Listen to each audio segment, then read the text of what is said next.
एक एम्बुलेंस में battery enabled bypass machine नहीं रखते, क्योंकि अगर रख देंगे तो उनकी दुकानदारी नहीं बंद हो जाएगी। दिन में आई इमरजेंसी, हमें इमरजेंसी लगती ही नहीं है, हमारे पास रिसोर्सेज अवेलेबल होते हैं। रात को हमारे पास रिसोर्सेज अवेलेबल नहीं होते हैं, बंदा पैनिक हो जाता है और वो बीमारी और बढ़ जाती है।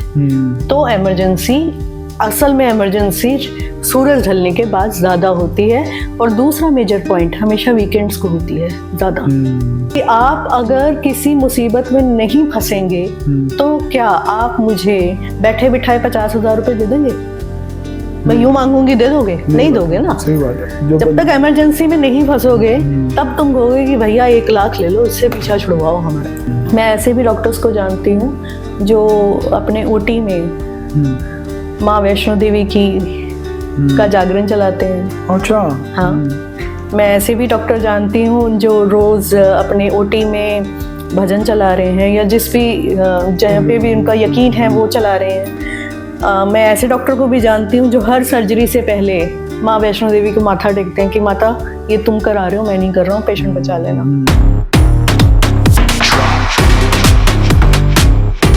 नमस्कार जी, मेरा नाम है अंशुल बंसल और स्वागत है आपका दृष्टि पॉडकास्ट के न्यू एपिसोड में। हमारा मिशन है मिथ्स टू रियलिटी। देखिए, हमारी सोसाइटी में बहुत सारे मिथ्स फैले हुए हैं डॉक्टर्स को लेके। डॉक्टर एक नोबल प्रोफेशन बोला जाता था और कहीं ना कहीं अभी भी है। इस मिथ्स को तोड़ने के लिए आज हमारे साथ हैं एक ऐसे जर्नलिस्ट जो कि 23 इयर्स ऑफ एक्सपीरियंस है इन मेडिकल जर्नलिज्म और जिन्होंने बहुत सारे मीडिया हाउसेस में काम किया हुआ है। मैं स्वागत करना चाहूंगा तरुणी गांधी जी का।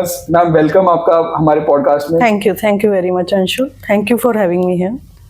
सबसे पहली बात तो यही आती है तरुणी जी कि जब भी हम मेडिकल प्रोफेशन में जाते हैं तो बोला जाता है कि डॉक्टर हमारा भगवान है।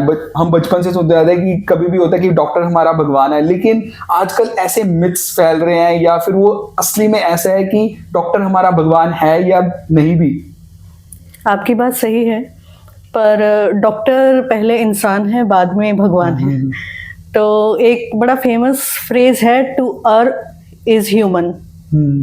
ठीक है, इंसान है तो गलती होना तय है। ठीक बात है। हाँ, ये बात सच है कि डॉक्टर को हम भगवान का दर्जा देते हैं, पर क्योंकि बड़ी तेजी से दुनिया बदल रही है, है ना। तो पहले आपने देखा होगा कि पहले सिर्फ सरकारी अस्पताल होते थे, प्राइवेट हॉस्पिटल्स इतने नहीं होते थे, है ना। और क्योंकि सरकारी अस्पतालों में जो डॉक्टर्स जाते थे उस समय में, तो बड़ी डेडिकेशन के साथ काम करते थे। फिर टाइम बदला, प्राइवेट हॉस्पिटल्स आए। अब जो प्राइवेट अस्पताल खोलेगा, है ना, इतनी बड़ी बिल्डिंग बनाएगा, एसी लगाएगा, वो तो पैसे कमाएगा। ठीक बात है। ठीक है, और अगर पैसे कमाने हैं तो फिर जैसे आपने मार्केटिंग स्टाफ देखा है, हम पहले मार्केटिंग किन चीजों में देखते थे, है ना। हम जो लेडी कॉस्मेटिक में देखा हमने, है ना, कोको कोला बेच रहे हैं तो देखा। अब मार्केटिंग इस प्रोफेशन में भी आ गया। बड़े हॉस्पिटल में है। अब आपने ऐड देखी होगी, घुटना बदलवाएं 80,000 में, है ना। मतलब इस चीज में भी मार्केटिंग है, इस चीज में भी एडवर्टीजमेंट है। डॉक्टर्स आर गिवन टारगेट्स कि ऐसा है भैया, अगर तुमको रहना है तो मेरे को तो 10 घुटने बदलने पड़ेंगे तुम्हें। अच्छा। But that's a reality, that goes without saying. मैं अस्पतालों के नाम मुझे लेने यहाँ अलाउड हैं या नहीं अलाउड हैं, दैट आई डोंट नो। पर जितने हम जिस एरिया में बैठे हैं, इस नॉर्थ ऑफ रीजन में, आप जितने मर्जी प्राइवेट हॉस्पिटल उठा के देख लीजिए। मैं अपने एक्सपीरियंस से कह सकती हूँ कि वहाँ जो डॉक्टर बैठा है, और अगर वो किसी सरकारी सिस्टम से पढ़कर आया है या प्रैक्टिस करके आया है, उसकी आत्मा दुखती है। प्राइवेट में जाके वो परेशान होते हैं कि ये क्या है, मतलब मैं क्या पेशेंट बाहर से बना के लाऊं, मतलब वो बिजनेसमैन काइंड ऑफ व्यू से देखते हैं, वो बिजनेसमैन उससे देखते हैं। तो ये इतनी कहानियां हैं। उसमें एक किस्सा मैं आपको सुनाती हूँ, आप बड़े हैरान होंगे। कभी आपने देखा होगा कि कोई पेशेंट अचानक प्राइवेट हॉस्पिटल की इमरजेंसी में दाखिल हुआ और उसको सांस नहीं आ रहा। सांस ना आने की वजह है कि शायद उनको हार्ट अटैक आया है ना, और शरीर में पानी भर गया है। अच्छा। ठीक है, तो हार्ट अटैक आ गया, किडनी नहीं काम कर रही है, ठीक बात है। तो डॉक्टर उनको एक नॉन इन्वेजिव वेंटिलेटर होता है जिसको कहते हैं बाईपैप, ओके। वो बैटरी एनेबल्ड होता है, अच्छा। है ना, तो वो उसको लगा देंगे। लगाने के बाद आपको जिसको पता है कि भैया यहाँ पे सीसीयू है और वो 2.5 लाख 70,000 1 लाख की एक नाइट है, वो नहीं अफोर्ड कर सकता, प्राइमरी ही इलाज कराना चाहता है 40s में या मैक्स में या किसी में भी, तो वो कहेगा कि सर आप प्राइमरी कर दो, हम इन्हें ना पीजीआई लेकर जाना चाहते हैं। Yes yes yes. अटेंडेंट कहना चाहेगा, पर वो कहेंगे हाँ हाँ ले जाओ, पर पीजीआई में आपको बेड मिलेगा? किसी तरीके से जुगत लगा के पीजीआई में बेड भी अवेलेबल है, मान लो, ठीक बात है, तो फिर वो कहेगा कि अच्छा तो जी बेड अवेलेबल है, अच्छा पर हमने बाईपैप अगर हलाया ना इनका, तो इनकी तो आधे घंटे में ही जान चली जाएगी, आप सोच लो। अच्छा, मतलब डरा देते हैं। हाँ, ये होता है। तो वो कहेंगे कि नहीं, आप एक काम करो, हम इन्हें हाई ग्रेड ऑक्सीजन पे लेके जाएंगे, पर बाईपैप से हाई ग्रेड ऑक्सीजन तक आने का जो सफर है उसमें काफी घंटे निकल जाते हैं, पेशेंट टू पेशेंट डिफर करता है। पर इसमें गेम क्या है, इतनी बड़ी गेम है, आप हैरान हो जाएंगे। सरकार एम्बुलेंस सर्विसेज शुरू करती है कि इतनी हमने एम्बुलेंस सर्विस चला दी, इमरजेंसी की है, ऑक्सीजन इसमें लगी हुई है, वेंटिलेटर लगा हुआ है। हर सरकार ये करती है, 500 एम्बुलेंसेज चला दी हैं। बिल्कुल। किसी एक एम्बुलेंस में बैटरी एनेबल्ड बाईपैप मशीन नहीं रखते, क्योंकि अगर रख देंगे तो उनकी दुकानदारी नहीं बंद हो जाएगी। बहुत बड़ा एलिगेशन लगा रहे हैं आप। ये एलिगेशन सच है और मैं इसकी भुगत भोगी हूँ, मैंने खुद ये सहा है।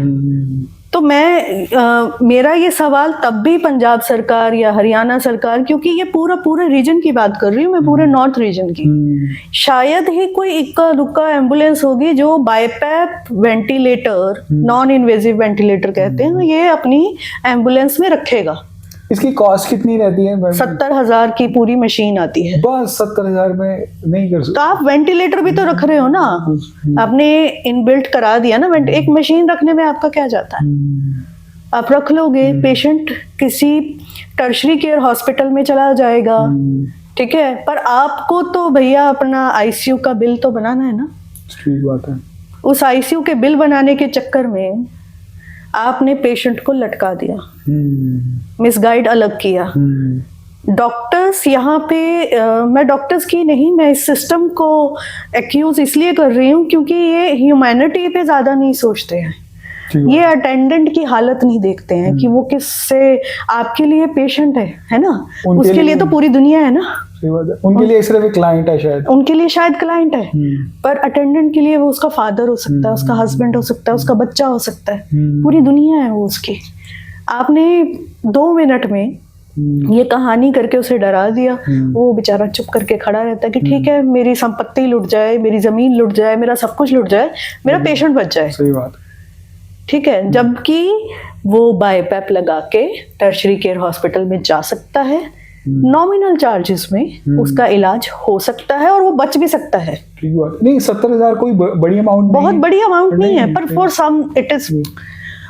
इन लोगों के लिए तो नहीं है ना जो 500 एम्बुलेंस लगा रहे हैं, उनके लिए तो नहीं है। एम्बुलेंस की कॉस्ट शायद 20 से 25 लाख रुपए होती होगी कम से कम, लेकिन उसमें 70,000 की मशीन लगाना कोई बहुत बड़ी बात नहीं है, पर नहीं लगाएंगे। ये सांठ गांठ कर रखी है। ये एम्बुलेंस की भी कंपनियां हैं जो एम्बुलेंस डालती हैं, है ना, और वो चलाती हैं। आप उनके आउटसोर्स किए गए हैं एम्प्लॉय, उनके आउटसोर्स एम्प्लॉय से पूछ के देखिए, वो भी कहेंगे मैडम वो तो हम लगा नहीं सकते ना, वो लगा देंगे तो फिर गेम नहीं एक्सपोज हो जाएगी हमारी। ठीक बात है। ये कहानी है। ये यहाँ पे मैंने आपको एक किस्सा बताया, आप नोबल प्रोफेशन की बात कर रहे हैं, तो ये भी एक उसमें से एक हिस्सा है। अब बात बहुत छोटी सी है, ठीक बात है, 70,000 रुपए, पर आप पेशेंट के साथ इसे कैलकुलेट करके देखिए अंशुल, बात कहाँ तक जाती है।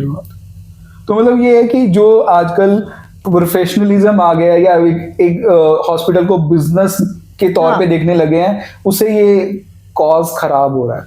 हाँ, ये कॉज खराब हो रहा है। अभी मैंने आपको एक किस्सा सुनाया, अब आप दूसरा किस्सा सुनिए। पैरासीटामोल की जो बाहर दवाई मिलती है, कितने की मिलती है? एक स्ट्राइप कितने की मिलती है? 10 रुपए का मिलता है। 10 रुपए का मिलता है ना। ABCD प्राइवेट हॉस्पिटल, आपको पता है ये पूरा बैच MRP का पूरा बैच अलग से छपवाते हैं, 250 रुपए का बेचते हैं। अच्छा, उनका बैच ही अलग छप रहा है दवाइयों का। जो दवाई बाहर शायद 10 रुपए में मिल रही है, वो ICU में लेटे हुए पेशेंट को 250 रुपए में पड़ रही है। मतलब ये हर जगह पे एक एक पूरा नेक्सस क्रिएट हुआ है। और मुझे ये कोफ्त होती है, ये तकलीफ होती है कि एक होता है ना जान के अनजान बनना, ठीक है, वो आप क्यों बन रहे हैं? कितना कमा लोगे? ठीक बात है। कहाँ तक की भूख है? सही बात है। ठीक है, कब्र तो उतनी ही रहने वाली है। सही बात। 2 फीट में ही जमा। मतलब एक और बोला जाता है ना कि अगर जो एक डॉक्टर टेस्ट लिख रहा है या फिर वो मेडिकल प्रिस्क्रिप्शन लिख रहा है तो उसके अंदर उसका कमीशन है, क्या असली में ये होता है? मैं डॉक्टर्स को ना लार्जली एक्यूज नहीं करती हूँ। उसके पीछे एक कारण है। हर प्रोफेशन में, इवन मैं बतौर जर्नलिस्ट भी कह रही हूँ कि हमारे प्रोफेशन में भी बहुत अच्छे पत्रकार भी हैं, है ना, बहुत बुरे पत्रकार भी हैं। ठीक बात है, जो ब्लैकमेल करते हैं। सेम गोज विद डॉक्टर्स, ठीक है। तो हाँ, डॉक्टर्स हैं ऐसे जो टेस्ट लिखने के लिए, टेस्ट प्रिस्क्राइब करने के लिए और एक ही जगह जाके टेस्ट करवाने के लिए उनका कमीशन होता है, ठीक है। पर ये कह देना कि वो कुछ गलत टेस्ट लिख रहे हैं, मैं ये मानने को थोड़ा तैयार नहीं हूँ। क्योंकि जो ह्यूमन बॉडी है ना, और एलोपैथी में it is more of experiment. ये एविडेंस बेस्ड होती है, पर वो एविडेंस मेरी बॉडी पे या आपकी बॉडी पे काम करेगा या नहीं करेगा, ये तो टेस्ट करके पता चलेगा ना, ठीक है। तो वो उनको डायरेक्टली इसमें एक्यूज करना मेरे ख्याल से ठीक नहीं होगा। नहीं, लेकिन ये देखा जाता है ना कि हम किसी प्राइवेट डॉक्टर के पास जाते हैं, ठीक है, तो ये कि हम मेडिसिन लेते हैं तो उसी के पास वो केमिस्ट है, उसी के इन हाउस ही बना हुआ केमिस्ट, वो मेडिसिन वहीं पर मिलेगी, किसी और डॉक्टर या किसी और केमिस्ट पे नहीं मिलती। तो वो ये नेक्सस है, इट इज देयर। ये कई अस्पतालों में है। आप चंडीगढ़ में हम बैठे हैं, है ना, हम ट्राई सिटी में बैठे हैं। आपको पता है काफी साल पहले, मैं आई थिंक 2001 या 2 की बात कर रही हूँ, तब गवर्नमेंट ऑफ इंडिया ने एक सिस्टम लेकर आए थे कि आपको अपनी शहर की हर एरिया में एक दुकान, एक केमिस्ट शॉप 24 घंटे खोलनी होगी। ठीक बात है, ठीक है। ये 2013 में भी हुआ, ये 2017 में भी हुआ, हम 2024 में बैठे हैं। Chandigarh being a smart city, क्या आप यहाँ सभी सेक्टर्स में 24 घंटे कोई दुकान खुली देखते हैं? नहीं देखते ना। क्यों नहीं देखते? This is a sign of creating an emergency and making people go to hospital, ताकि इमरजेंसी में भागें। अब सरकारी अस्पतालों में लेग वर्क कोई नहीं करना चाहता, थकना कोई नहीं चाहता। जिसके पास पैसा हो तो वो कहाँ जाएगा? प्राइवेट में जाएगा ना। फिर यहाँ सांठगांठ आ गई। नहीं, मैं देख रहा था मोहाली के अंदर अराउंड 16 हॉस्पिटल्स हैं, मल्टीनेशनल नेम्स भी हैं इधर, और उनके बीच में 24 घंटे दुकानें खुली हैं, पर सेक्टर्स में केमिस्ट शॉप्स नहीं खोल रहे हैं। कारण सोच के देखिए। सही बात। क्या वो इंसान नहीं है? या उनसे खरीदने वाले जो रात को इमरजेंसी में आएंगे, क्या वो इंसान नहीं है? या अस्पताल में जो मरीज हैं वो ज्यादा इंसान है? सोच के देखिए। ये नेक्सस आपको, you need to connect the dots, आपको समझ में आएगा झोल कहाँ कहाँ है। और आप बतौर जब वोट करने जाते हैं किसी भी सरकार को, तो आपके ये सवाल क्यों नहीं होते हैं? होने चाहिए। सही बात है। इस एजेंडा में कोई भी ये एजेंडा कभी क्यों नहीं होता है? आप कोई भी इलेक्शन उठा के देख लीजिए, कोई भी मैनिफेस्टो उठा के देख लीजिए, हेल्थ के ऊपर कभी कोई ये पॉइंट्स डिस्कशन में क्यों नहीं आते हैं? सोचिए। अभी हेल्थ की बात करी आपने और उसकी बात करी कि इलेक्शंस में हम जो प्रधानमंत्री मोदी जी ने एक आयुष्मान कार्ड बनाया है, क्या वो बड़े हॉस्पिटल्स में वर्क करता है? Yes, it is working. Okay, it is working and I can say this, it is working. पर अंशुल, मैं यहाँ पे भी एक बात, अगर ये पॉडकास्ट भगवान करे मोदी जी देख लें, पर मैं आपके थ्रू उनको बताना चाहूंगी कि आपने आयुष्मान कार्ड ये इंश्योरेंस खोल दी, बहुत अच्छा किया, बहुत लोगों को राहत है, पर अटेंडेंट की ऐसी तैसी फिर जाती है भाई साहब इसमें। कारण बताती हूँ। आप इस आयुष्मान के साथ पीजीआई में जाते हैं फॉर एग्जाम्पल, और आप कहते हैं कि मेरे पास आयुष्मान कार्ड है जी, इररिस्पेक्टिव कौन सी भी स्टेट से हो, ठीक बात है, ठीक है। तो मान लीजिए चंडीगढ़ का ही है, वो तो यूटी का ही है ना, तो आप गए और आपने कहा मेरे पास ये है आयुष्मान कार्ड है, तो वो कहेंगे ठीक है, पहले तो उसकी क्लियरेंस आने में 3 घंटे लग जाएंगे, आराम से, बड़े प्यार से लगेंगे। क्यों, जैसे उन्होंने कार्ड का नंबर डाला, हाँ, वो फीड तो होगा ही कहीं ना कहीं उनके सिस्टम। हाँ, वो होता है फीड, बट उसकी क्लियरेंस की कौन सी बीमारी है, ये बीमारी किस कैटेगरी में फॉल करती है, इसमें कितने पैसे दिए जा सकते हैं, ये सब कुछ कैलकुलेट करने में एक टाइम तो जाएगा ना, उतना टाइम लगता है। मैं आपको एक अप्रोक्सीमेट टाइम बता रही हूँ। उसके बाद मरीज और उसका अटेंडेंट, मरीज तो क्या, मरीज तो जाके बेड पे लेट जाएगा, अटेंडेंट की बात कीजिए, मेरे को ज्यादा दुख अटेंडेंट के लिए होता है। अटेंडेंट क्या करता है, अटेंडेंट को सिस्टर एक इंडेंट बना के देती है, उसको इंडेंट कहते हैं इनकी भाषा में। वो इंडेंट यानी दवाइयों की पर्ची बना कर देता है, और वो कहते हैं कि जाइए फलाना बिल्डिंग में जाइए और इस पे स्टैंप लगवा के लाइए। अच्छा। वो बेचारा फलाना बिल्डिंग में जाएगा, उस पे स्टैंप लगाएगा, फिर जो अमृत के स्टोर हैं वहां पर वो इंडेंट वाली, स्टैंप वाली रसीद लेकर जाएगा, उन्हें देगा, तो जाके दवाइयां मिलेंगी। उस पे भी आप कहोगे इधर इंसल्ट टू द इंजरी, और प्रॉब्लम क्या है कि अमृत वाले कहेंगे ओहो हो, इसमें ना 7 दवाइयां हैं, 4 ना आपको सेक्टर 11 से मिलेंगी। अच्छा, मतलब इसमें भी नेक्सस चल रहा है। इसमें भी नेक्सस चल रहा है। कुछ केसों में, अभी मैं ये नहीं कहूंगी कि इसमें अमृत की गलती है, अमृत की गलती नहीं है। कई बार इतना पेशेंट होता है कि दवाइयां नहीं होती हैं, ये भी है। अमृत देता है, दवाइयां भी दे रहा है, पर इसमें भी पूरा झोला। अब इसमें लगभग किसका हो रहा है, होना ये चाहिए था कि मैंने कार्ड दिया, ठीक है, जैसे प्राइवेट में होता है कि वो अपना भी लाके दे रहे हैं, सब कुछ हो रहा है। हम प्राइवेट में कहीं जाते हैं नहीं, वो तो वो हमने मरीज दाखिल करा दिया, उसके बाद वो हमें मरीज की शक्ल भी नहीं देखने देते। सही बात है, एक पैकेज डिफाइन कर दिया कि 5 लाख का पैकेज है, आप जाइए घर, आप जाओ, खेलो, हम आपका मरीज देख लेंगे। तो सरकारी सिस्टम में मरीज आ गया है ना, और उसने कहा कि जी आयुष्मान कार्ड है हमारे पास, और ये कोई मान लो पेशेंट को थायराइड कैंसर है, थायराइड कैंसर, हाँ एग्जाम्पल दे रही हूँ, है ना, थायराइड कैंसर है, तो वो उसकी कैटेगरी चेक करेंगे कि सर्जरी में कितने पैसे लगने हैं, और इस पेशेंट को इतना पैसा चाहिए होगा, और पूरा पैसा आ जाता है। नहीं, उसमें कोई लिमिट भी तो होती है कि 5 लाख की लिमिट है, मतलब आयुष्मान कार्ड में 5 लाख की लिमिट है, कोई भी कार्ड लेके आएगा उसको फ्री ऑफ कॉस्ट उतना उसकी दवाइयाँ, उसका इलाज, हॉस्पिटल के चार्जेस, वो सब कुछ फ्री हो जाएगा, है ना, पेशेंट को अपनी जेब से नहीं देना पड़ रहा है। ठीक बात। नहीं, ये आयुष्मान कार्ड बनाएं कैसे, और वो गवर्नमेंट स्पॉन्सर्ड रहता है कि स्टेट गवर्नमेंट भी कुछ देती है या सेंट्रल गवर्नमेंट से ही आता है? हाँ, ये दोनों स्टेट और सेंट्रल गवर्नमेंट का शेयर होता है, इसमें परसेंटेज होती है, जिसमें मैक्सिमम परसेंटेज सेंट्रल गवर्नमेंट देती है और कुछ हिस्सा स्टेट गवर्नमेंट देता है।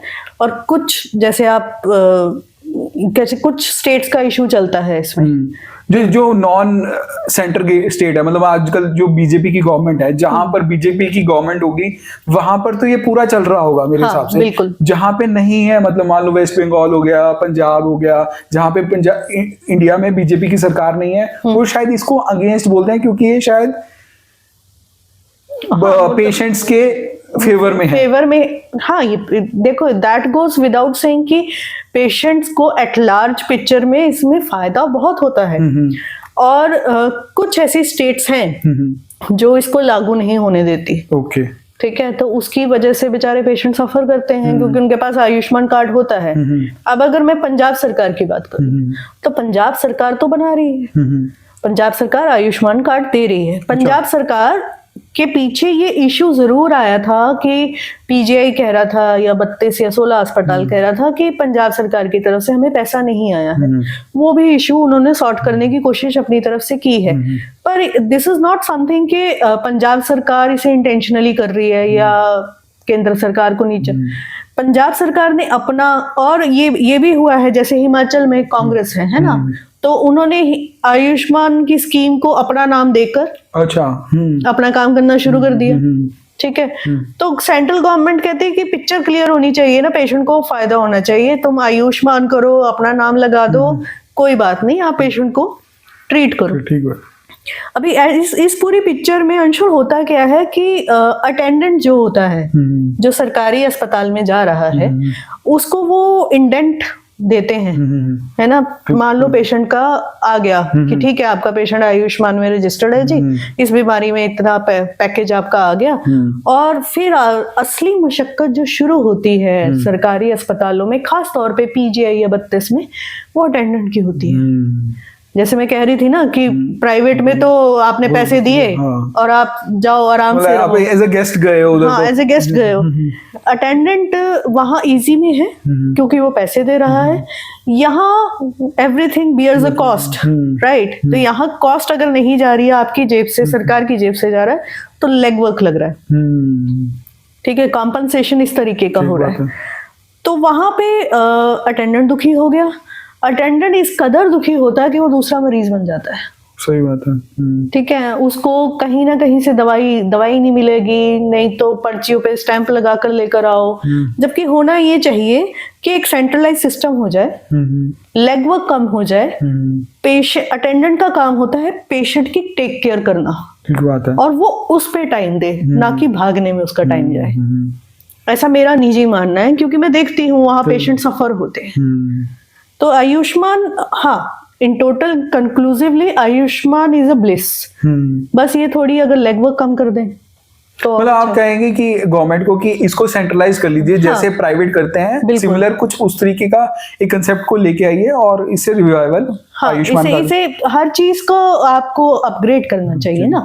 तो आपको स्कीम को आप अपग्रेड कर सकते हो। सेंट्रल गवर्नमेंट अपनी अस्पतालों से, अपनी नर्सेज से बात करें, क्योंकि नर्सेज ज्यादा पेशेंट के साथ बात करती हैं अलबत्ता के डॉक्टर के। सही बात है। तो नर्सेज से आप बात कीजिए, उनसे फीडबैक लीजिए, आप अटेंडेंट से फीडबैक लीजिए और इसको अपग्रेड कीजिए। ठीक बात है। पर आप अपग्रेड नहीं कर रहे हैं सो फार। ठीक है, चलो यही हमारे पॉडकास्ट का मिथ्स है जो हमें उसको ब्रेक करना है, और शायद हम ये पॉडकास्ट हमारे गवर्नमेंट भी सुने तो शायद है ना? उसलिए दूसरी बात ये है कि अगर जो आपने आयुष्मान कार्ड बना लिया तो वो प्राइवेट में भी वर्क करता है। हाँ, कुछ अस्पतालों में, प्राइवेट में भी आयुष्मान काम करता है। और वही बात आ जाती है कि जो बीजेपी स्टेट है वहां पे शायद प्राइवेट में भी ये काम कर रहा है, नॉन बीजेपी स्टेट्स में ये नहीं कर रहा है, जबकि करना चाहिए। ये तो एट लार्ज पिक्चर में उस सरकार के लिए भी ये फायदेमंद ही होगा जो इसको अप्लाई करेंगे या इम्प्लीमेंट करेंगे। पर जो नहीं कर रहे हैं उनको मेरे ख्याल से लार्जर पिक्चर देखनी चाहिए। हाँ, कि अगर जो किसी सिटीजन्स का भला होगा तभी गवर्नमेंट तभी तो दोबारा पावर में आओगे ना। सही बात है। तो लार्जर पिक्चर अगर नहीं देख रहे हैं, आपको ये लगता है कि ऐसा करने से अगर सेंट्रल गवर्नमेंट गिर जाएगी, तो ये आई थिंक बड़ी ही शॉर्ट साइटेड हरकत है, फार साइटेड तो नहीं है। इसमें जैसे कि किसी ने अपने जो आयुष्मान कार्ड में किसी ने अपने घुटने चेंज करवाने हैं, वो भी कवर्ड है? मेरे ख्याल से नहीं कवर्ड है। ये इलेक्टिव सर्जरी होता है। आपको समझने की जरूरत है कि एक होता है इमरजेंसी सर्विसेज, एक होता है elective. What is elective? It is कि जैसे मेरे कुछ फीचर्स ठीक नहीं है ना, तो मैं प्लास्टिक सर्जन के पास गई और मेरे फीचर्स ठीक कर दो। वैसे ही घुटने अगर तो बहुत दिक्कत हो रही है ना, तो और कुछ कराते हैं कि अच्छा डॉक्टर साहब मेरे ना इतने चपनी जी हिल गई है, कर दोगे? तो करवा दिया। तो ये समहाउ इलेक्टिव में आता है। तो आई एम नॉट श्योर कि ये है या नहीं है, मैंने कभी इतना पूछा नहीं, घुटने वाले तो मेरे सामने नहीं आए हैं। बट एनी हाउ लार्जली सारे डिजीजेस आयुष्मान में कवर होते हैं। तो एज अ बेसिकली एक इंश्योरेंस कार्ड हो गया आयुष्मान। हाँ, तो लेकिन हम लोगों ने एज अ यंगस्टर्स या फिर जो भी हमारे पेरेंट्स हैं, हमने आयुष्मान कार्ड नहीं बनवाया, तो हमें बनवाना चाहिए? बिल्कुल बनवाना चाहिए, क्यों नहीं बनवाना चाहिए। आप मतलब अगर जो हम पढ़े लिखे हैं तो मतलब हमने मेडिकल इंश्योरेंस कराया हुआ किसी ना किसी कंपनी का, लेकिन आयुष्मान कार्ड नहीं बनवाया। अगर नहीं, आप उसमें शायद कुछ ऐसा नॉर्म है कि अगर जो आपका 8 लाख से कम है हाँ वो नॉर्म है, बिल्कुल है। जैसे हम पत्रकार हैं ना, हम गरीब बिरादरी में आते हैं, तो पंजाब सरकार ने हमें EWS कोटे में डालकर हमारा आयुष्मान कार्ड बनवा रखा है। ठीक है, वैसे ही अगर आप EWS कैटेगरी में आते हैं और आपका एरिया का जो म्यूनिसिपल जो भी पार्षद है आपका, वो कहता है कि हाँ आपकी इनकम इतनी नहीं है कि आप अफोर्ड कर पाएंगे, तो आप अपना आयुष्मान कार्ड बनवा सकते हैं। पर आजकल तो ये भी हो गया है अंशुल की जिनकी ठीक ठाक इनकम है वो दिस और दैट वे उन्होंने अपना बना रखा है। तो दिस दैट वे भी अगर बने तो बना लीजिए। ठीक बात है। आप मेडिकल जर्नलिज्म में 23 साल से हैं, तो आपने देखा होगा कि इमरजेंसीज बहुत ज्यादा होती है, मतलब हर जगह पे ना एक इमरजेंसी वर्ड लिखा होता है हॉस्पिटल के अंदर। ये इमरजेंसी का झोल क्या है? हाँ, तो मैं आपको थोड़ी और क्लैरिटी दूंगी, पर उससे पहले मेरा आपसे एक सवाल है। आपने कभी नोटिस किया है कि जो इमरजेंसी है वो अक्सर रात को ही क्यों होती है? सोचो, कभी सोचा है? नहीं, कभी नहीं सोचा। सही बात है। आप भगवान ना करे जरूरत पड़े, पर कैजुअली सेहतमंद होकर कभी इमरजेंसी में जाइएगा, दिन में आपको इमरजेंसी फ्री मिलेगी कंपैरेटिवली, रात को खचाखच भरी मिलेगी। ऐसा कारण क्या है? शायद डॉक्टर्स दिन में तो अवेलेबल है, रात को नहीं है। नहीं, ऐसा तो नहीं है, डॉक्टर्स अवेलेबल होते हैं। इसका कारण ये होता है कि दिन में आई इमरजेंसी हमें इमरजेंसी लगती ही नहीं है, हमारे पास रिसोर्सेज अवेलेबल होते हैं। रात को हमारे पास रिसोर्सेज अवेलेबल नहीं होते हैं, बंदा पैनिक हो जाता है और वो बीमारी और बढ़ जाती है। तो इमरजेंसी, असल में इमरजेंसी सूरज ढलने के बाद ज्यादा होती है, और दूसरा मेजर पॉइंट हमेशा वीकेंड्स को होती है ज्यादा। जब आपके पास रिसोर्सेज अवेलेबल नहीं होते, that means that is an emergency. ठीक बात है। ठीक है। और अकेली इमरजेंसी का झोल ही ऐसा है कि आप खुद सोचिए कि आप अगर किसी मुसीबत में नहीं फंसेंगे तो क्या आप मुझे बैठे बिठाए 50,000 रुपए दे देंगे? मैं यूं मांगूंगी, दे दोगे? नहीं दोगे ना। सही बात है। जब तक इमरजेंसी में नहीं फंसोगे तब तुम कहोगे कि भैया 1 लाख ले लो, इससे पीछा छुड़वाओ हमारा। ठीक बात है। यही होता है ना। यही सेम चीज इमरजेंसी में जब आप जाते हो वो वहां पर होती है। तो मेरा अक्सर जो लोग मुझे मिलते हैं या जो कहते हैं कि इमरजेंसी में ये दिक्कत होगी, तो मैं उनसे अक्सर ये कहती हूँ कि इमरजेंसी ना टाइम देखती है, ना रुतबा देखती है, ना जेंडर देखती है। ठीक है। वो तो आएगी ही आएगी। ठीक है, कभी भी आ सकती है।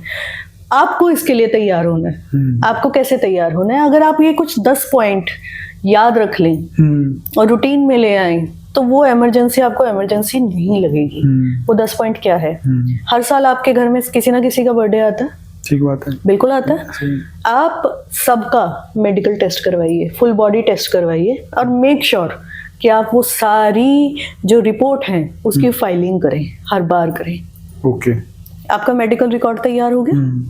ठीक है, आपको वो सिर्फ फाइल उठानी है और इमरजेंसी भागना है। अच्छा। ठीक है। तो डॉक्टर के पास एक हिस्ट्री ऑलरेडी क्रिएटेड है कि ओके तब ये था, इनको तब ये था, तब ये था। अग्री। दूसरा, उसी फाइल के साथ दूसरा आप उनके सारे जो क्रेडेंशियल्स हैं, जो आपके डॉक्यूमेंट हैं, उसकी फाइल तैयार रखिए। जैसे आधार कार्ड, फोटोग्राफ्स, सब कुछ वहीं कीजिए। अब तो थैंक्स टू कि यूपीआई, हाँ डिजिटल इंडिया, यूपीआई आ गया है, तो आपको कैश इतना कैरी करने की जरूरत नहीं है, क्योंकि सब जगह पेटीएम, यूपीआई सब चल रहा है। तो वो तो झगड़ा खत्म हो गया, पैसे का इश्यू नहीं है। अगर आपके जेब में पैसा तो इश्यू नहीं है, पर जब आप इमरजेंसी में जा रहे हैं तो सबसे पहला मंत्र होता है कि घबराना नहीं है। लोग पीजीआई 32 में जाके कहते हैं ओह जी हमारी ना एडमिशन नहीं हुई, हमारी ना एडमिशन नहीं हुई। तो फिर जब उनसे पूछो अच्छा एडमिशन नहीं हुई, कार्ड दिया डॉक्टर ने? कार्ड बन गया? कहते हैं हाँ जी कार्ड तो बन गया। अरे भाई जब कार्ड बन गया तो एडमिशन हो गई ना। उनको ये कॉन्सेप्ट ही क्लियर दिया कि कार्ड बनने का मतलब है हमारी एडमिशन हो चुकी है। और उन्हें लगता है कि मरीज को जो इमरजेंसी में जाता है ना, ऑब्वियसली उसे लगता है कि मेरा पेशेंट पहले देख लें। ठीक बात है। पर वहां जो डॉक्टर बैठा है वो बेचारा 18 घंटे से काम कर रहा है लगातार। ठीक है। और वो उसके मुताबिक वहां पे कैटेगरी बनी हुई, आप देखिएगा रेड जोन है, ग्रीन जोन है, येलो जोन है। उसका मतलब है रेड जोन वाला पेशेंट बहुत ज्यादा क्रिटिकल है, ठीक है। ग्रीन जोन वाला कम क्रिटिकल है, येलो वाला उससे कम कम, ऐसे कैटेगरीज बनी हुई है। तो अगर आप ये ग्रीन जोन ये सब देख लें तो आपको समझ में आ जाएगा कि आप इतने क्रिटिकल नहीं है। अगर आप रेड जोन में हैं तो आपको डॉक्टर को बोलने की जरूरत नहीं पड़ रही है, वो पहले से ही देख रहा है आपको। अच्छा। ठीक है। 2 मिनट में किसी भी डॉक्टर को मिसजज करना सरकारी सिस्टम में बहुत गलत है। डॉक्टर पे हाथ उठा देना, आपने देखा होगा कहीं इमरजेंसी में पीट देते हैं डॉक्टर को। समझ आपको कुछ आ नहीं रहा, मेडिकल ज्ञान आपको है नहीं, ठीक है, पर आपके पेशेंट को आपकी गलती की वजह से कुछ हो गया, आपने डॉक्टर पीट दिया। ये सारा इमरजेंसी में रोज रूबरू वो डॉक्टर्स जो रेजिडेंट्स होते हैं वो रोज हो रहे हैं। आपने वो कोलकाता वाला कांड सुना है ना? तो कोलकाता में वो डॉक्टर भी बेचारी 24 घंटे पता नहीं काफी लंबे स्ट्रेच करने के बाद 2 मिनट के लिए रेस्ट करने के लिए लेटी थी और उसके साथ ये हो गया। और ऐसा कुछ ही बाकी रेजिडेंट्स के साथ होता है। तो इमरजेंसी में आपको ये समझने की जरूरत है कि अगर आप खुद से अपनी फाइलिंग प्रॉपर करके रखते हैं तो आपके लिए इमरजेंसी आसान हो जाएगी। आपने मेडिकल को बहुत नजदीकी से देखा है। इंडिया में बिगेस्ट चैलेंज मेडिकल का इस टाइम पर क्या लगता है आपको?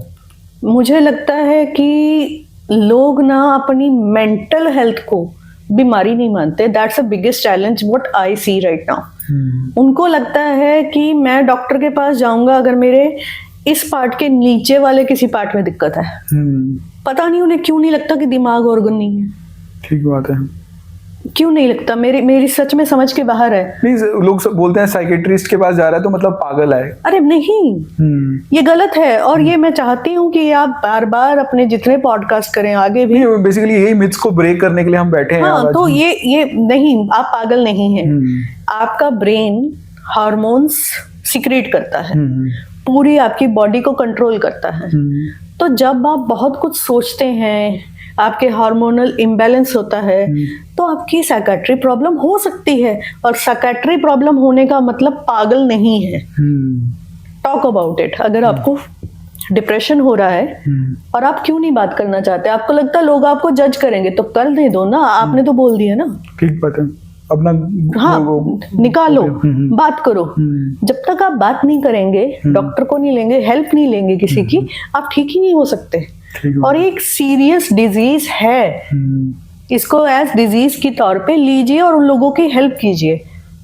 और मैं तो अक्सर कहती हूँ कि मेरे घर में जिसको प्रॉब्लम है मेरे घर में आओ, चाय पड़ी है, चाय पियेंगे, बात करेंगे, बात करो। वो ये कि आजकल कोई बात करने वाला नहीं है, लोग मोबाइल पे ज्यादा है, मोबाइल पे रील देखनी है उनको, है ना, गाने सुनने हैं। एक बड़ा अजीब सा है कि लोगों को ना बड़ा जो स्पेशली जो मेंटल इलनेस से जूझ रहे हैं ना, उनको सुकून मिलता है और दर्द भरे गाने सुन के। वो बात नहीं करेंगे और दर्द भरे गाने सुनेंगे, मतलब डिम लाइट में चले जाएंगे। हाँ, डिम लाइट में चले जाएंगे और दुख भरे गाने सुनेंगे। उनको उसमें सुकून मिलता है कि भैया मैं खुद से ही सिंपैथी कर लूं और तो कोई दे नहीं रहा है। पर होना इससे उलट चाहिए। होना ये चाहिए कि आपको, आपकी सबसे बड़ी ब्लेसिंग ये है कि आपने सुबह उठे और आप उठ पा रहे हो, आप सांस ले पा रहे हो, आप चल पा रहे हो। That the ultimate blessing. जो आप हॉस्पिटल्स में जाके देखिए अंशुल, लोग सांस लेने के लिए तरस रहे हैं। ठीक बात है। कोरोना में यही हुआ था। और अभी हम बात कर रहे थे दवाइयों की, पैरासिटामोल की। उस समय 2 दवाइयों का बड़ा शोर चला था। कौन सी दवाइयां थी? Tocilizumab, remdesivir. दोनों दवाइयों का कोरोना में कोई रोल ही नहीं था। लोगों को ब्लैक फंगस होगी, फिर वो डॉक्टरों ने ब्लैक फंगस निकाली। वो झोल कितना बड़ा चला है। तो क्या जो लोग, आपको पता है उनपे कार्रवाई क्या हुई है?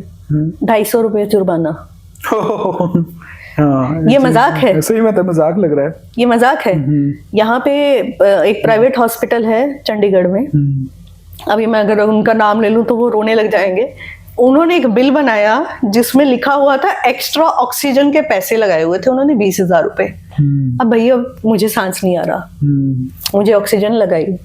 How would you able to gauge it कि वो एक्स्ट्रा ऑक्सीजन कब थी? कॉन्सेप्ट क्या है एक्स्ट्रा ऑक्सीजन का? सही बात है। पर उन्होंने एक्स्ट्रा ऑक्सीजन के पैसे लगाए और लोगों ने पे किए। एक ऑक्सीजन 7 लाख में पड़ी 5 लाख में पड़ी, 12 लाख में पड़ी, और गजब की बात यह है एक पेशेंट नहीं बचा। मतलब बहुत बड़ा सिस्टम का नेक्सस था। ये नेक्सस है, और ये तभी टूटेगा जब आप आवाज उठाएंगे, जब सरकार जागेगी, तो पता नहीं कब जागेगी, पर ये तो तभी टूट सकता है। आप इतने सालों से मेडिकल जर्नलिज्म कर रहे हैं, आपने कोई मिरेकल होते हुए देखा है अपनी लाइफ में? अरे हाँ, मैंने बहुत मिरेकल होते देखे हैं। ऐसी ऐसी कहानियां हैं जो रोंगटे खड़ी कर देती हैं। मुझे याद है कि बहुत पहले एक आई थिंक 2.5 साल की बच्ची की मदर आई थी मेरे पास। अच्छा। और वो ऐसा था कि मैं खुद ही पीजीआई में घूम रही थी, और वो कह रही थी कि मैडम हम ना 3 महीने से आ रहे हैं और हमारी बच्ची की ना लूज मोशन नहीं रुक रहे हैं, उल्टियाँ नहीं रुक रही हैं। तो मैंने कहा अच्छा कोई बात नहीं, इमरजेंसी में चलते हैं। As luck would have it, मैं ये कहूँगी कि शायद उस बच्ची की किस्मत थी। और हुआ यूं, नवरात्रे चल रहे थे उस टाइम पे, और मेरा ये यकीन है कि मंदिरों में इतनी दुआएं नहीं पढ़ी जाती जितनी अस्पताल की दीवारें सुनती हैं। सही बात है। ठीक है। तो इमरजेंसी में जब मैं गई तो वहाँ पे सर्जन थे, उन्होंने देखा तो उन्होंने कहा कि शायद इस बच्चे की, मतलब पूरे टेस्ट करने के बाद उसकी सर्जरी करनी पड़नी थी। अच्छा। उसकी सर्जरी करके जब उसके शरीर को खोला तो पता चला कि अंदर जो आंत जिस डायरेक्शन में जुड़ी होनी चाहिए थी उससे उल्टी जुड़ी हुई है। अच्छा, वो मतलब बाय बर्थ था? बाय बर्थ उल्टी जुड़ी हुई थी, और वो सहारनपुर से आई थी। उसको लूज मोशन क्यों लगे थे? क्योंकि वहां के डॉक्टर ने लूज मोशन रोकने के लिए एक दवा दे दी जो आंत में जाके छेद कर देती है। ठीक है। उसने सोचकर ही दी थी कि फिर मेरे से सर्जरी कराएंगे, 50 लाख की तो सर्जरी दूंगा। अच्छा। ये जानबूझ के किया था उन्होंने। पर वो पीछे आ गए। ऑपरेशन हो रहा था छेद को रोकने का, पर ऑपरेशन छेद को बंद करने के साथ साथ आंत भी सीधी हो गई। अच्छा। और वो बच्ची बच गई। ये मैं बात कर रही हूँ आई थिंक 16 साल पहले की। अच्छा। ठीक है। इस वक्त वो बच्ची सहारनपुर यूपी में है और 10th की टॉपर है। Oh very good. मतलब उससे आपको ब्लेसिंग्स कितनी मिलती है, हाँ, you never know। हाँ। मतलब आप ये कहिए कि एक किस्सा मैं अक्सर लोगों को बोलती हूँ कि भगवान आपके लिए कहाँ मीडियम चूज कर ले, किसको मीडियम बना ले, आपको नहीं पता होगा। ठीक है। कहीं किसी माँ ने प्रेयर की, कोई मीडियम बना, सर्जरी हो गई, बच्चा ठीक हो गया। ऐसे ऐसे मिरेकल हैं। एक डॉक्टर साहब कहते हैं कि एक पेशेंट ऑलरेडी डेड था, टेबल में डिक्लेयर डेड, पीठ कड़ी, पेशेंट उठ के बैठ गया। वो हैरान कि ये क्या हुआ। कुछ चीजें अनआंसर्ड हैं, उनके कोई जवाब नहीं है, और पीजीआई के डॉक्टर स्पेशली सर्जरी टेबल पे इससे रोज राबता होते हैं। मैं ऐसे भी डॉक्टर्स को जानती हूँ जो अपने ओटी में माँ वैष्णो देवी की का जागरण चलाते हैं। अच्छा। हाँ। मैं ऐसे भी डॉक्टर जानती हूँ जो रोज अपने ओटी में भजन चला रहे हैं, या जिस भी जहाँ पे भी उनका यकीन है वो चला रहे हैं। मैं ऐसे डॉक्टर को भी जानती हूँ जो हर सर्जरी से पहले माँ वैष्णो देवी को माथा टेकते हैं कि माता ये तुम करा रहे हो, मैं नहीं कर रहा हूँ, पेशेंट बचा लेना। इतना कुछ पढ़ लिख के भी, मेडिकल साइंस को पढ़ के, तब भी वो एज अ गॉड को मिरेकल मान के कर रहे हैं। तो वो ये मानते हैं कि अगर आप सोच रहे हो कि ये सारी चीजें इंसानी तजुर्बे या उनके स्किल या उनकी पढ़ाई पर ऑब्वियसली है, पर उससे कहीं ज्यादा उसके हाथ में है। और ये चीजें वही समझ सकता है जो बहुत लंबे टाइम तक इनके बीच में रहा है, और हमने मिरेकल होते देखे हैं, अपनी आंखों से देखे हैं। फ्रेंड्स, होप आपको इस पॉडकास्ट से बहुत वैल्यू मिला होगा, और दो तरुणी जी ने बताया कि किस तरीके के मिरेकल्स होते हैं, क्या आजकल के मेडिकल साइंसेज में इश्यूज हैं। तो अगर जो गवर्नमेंट भी सुन रही है, या आप एज गवर्नमेंट ऑफिशियल हैं, या फिर इस पॉडकास्ट को प्लीज शेयर कीजिए सो डैट ये अपनी जगह तक पहुंचे, और इस चीजों में जो भी मिथ्स फैले हुए हैं उसको रियलिटी में हम कन्वर्ट कर पाए। चैनल पर पहली बार आए प्लीज हमें सब्सक्राइब कर दें, फेसबुक पे देख रहे हैं फॉलो कर लें। जल्द ही मिलेंगे दृष्टि पॉडकास्ट के न्यू एपिसोड में। धन्यवाद दोस्तों।